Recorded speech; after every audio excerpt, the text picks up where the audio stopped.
Eu de novo aqui para falar sobre economia. Eu sou advogado, mas eu sou metido a entender coisas econômicas. Os dados estão aí, é só a gente estudar um pouco. Então assim, vejam que nos últimos tempos a gente tem ouvido já, bem recentemente ouvido falar em necessidade de mais uma reforma da Previdência. Porque a Previdência tem déficit, porque a Previdência tem rombo. Isso é tudo conversa, gente. Olha, eu vou dizer uma coisa para vocês. Tem um mecanismo que pouca gente sabe que existe, ele tá aí, eu falo desse mecanismo desde a época da faculdade, chamado DRU, D-R-U, Desvinculação de Receitas da União. Este é um mecanismo extremamente danoso que o governo usa para manipular as contas, equilibrar o déficit primário do país, tá? E sangra o cofre da Previdência. E ninguém fala nada sobre ele, de forma muito conveniente. Vejam que a DRU tem uma função ela concede certa liberdade para o governo para ele usar o dinheiro dos tributos federais, né? De maneira prática ela funciona assim, ó, ela é um percentual de 30% em relação aos impostos federais que o governo arrecada, tá? Impostos, contribuições, taxas, várias coisas. E ele tem liberdade para usar esses recursos como bem entender, sem regras ou restrições. Então vocês já pensaram? 30% do orçamento da Previdência, de outros tributos federais, de taxas, de outras contribuições sociais. Gente, é muito dinheiro.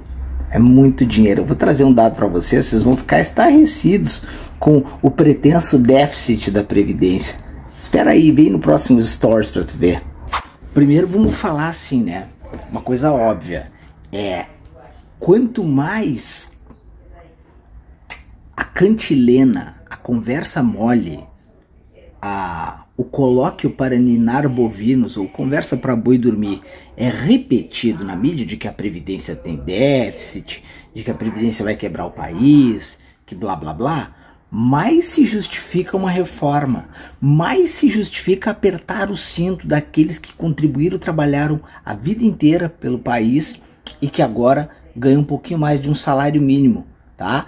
Então, quando começarem a repetir essa cantilena, prestem atenção nos números. Vocês têm à disposição na internet o BEPS, Boletim Estatístico da Previdência Social. É só jogar no Google, tem um monte de informação econômica ali. E vocês têm informações sobre a DRU, Desvinculação de Receitas da União. Vou falar sobre ela agora. Vejam, a DRU foi criada em 1994. Ela não é um mecanismo permanente, ela sempre precisa ser renovada. A última renovação dela foi o ano passado pelo projeto de lei, já digo para vocês aqui na minha cola, ó, pela emenda constitucional, na verdade, número 132, tá? Foi estendido pela emenda constitucional 132 do ano passado até 2032, tá bom? Então assim, ó, ela existe desde 94, vem sendo renovada um governo depois do outro, porque, claro, isso é uma grande maneira do governo financiar a sua discricionariedade. Infelizmente a gente sabe que aqui no Brasil discricionariedade com dinheiro tem a ver com corrupção, com desmandos, com mau uso dos recursos públicos. Qualquer governo, parem de ter político de estimação. Vejam que nessa história da DRU ainda temos o seguinte: como é que o governo diz que dá déficit nas contas da Previdência? O governo pega apenas a arrecadação da Seguridade Social.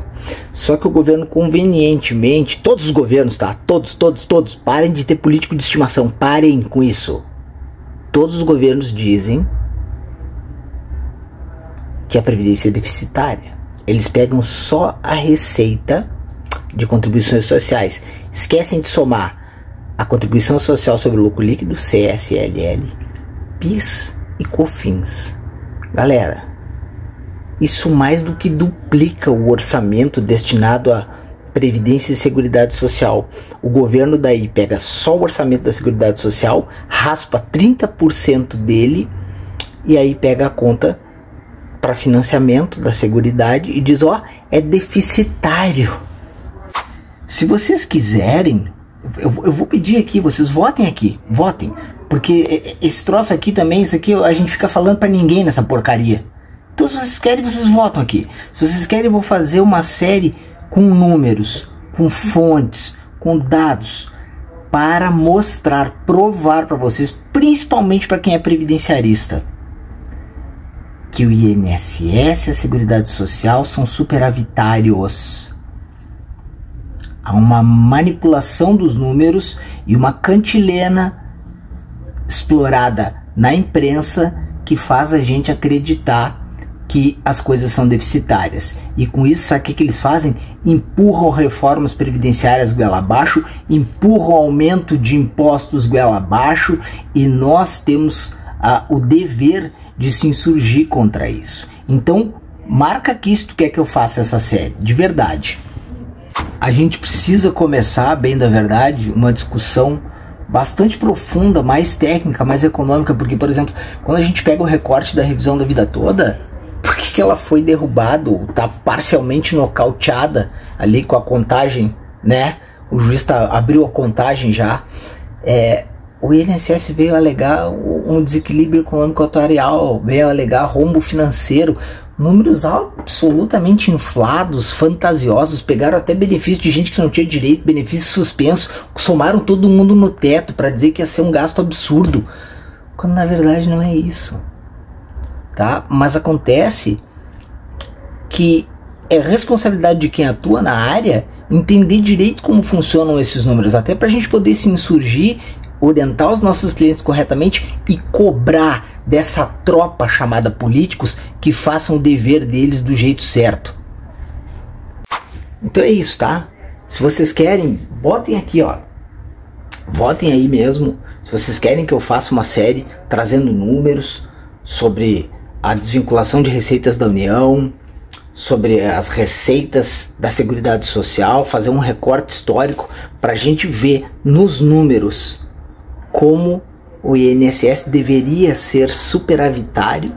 Ele é na entrada de dinheiro superavitário. Pessoal, todo mundo paga INSS, empresas pagam caminhões de dinheiro de INSS. Nós temos 32 milhões de aposentados e pensionistas, a maioria recebe na média até R$2.000 por mês. Não tem rombo. Parem de repetir essa bobagem. Parem, porque senão vão empurrar em vocês e em mim também aumento de impostos. Tá bom? Preste atenção nisso.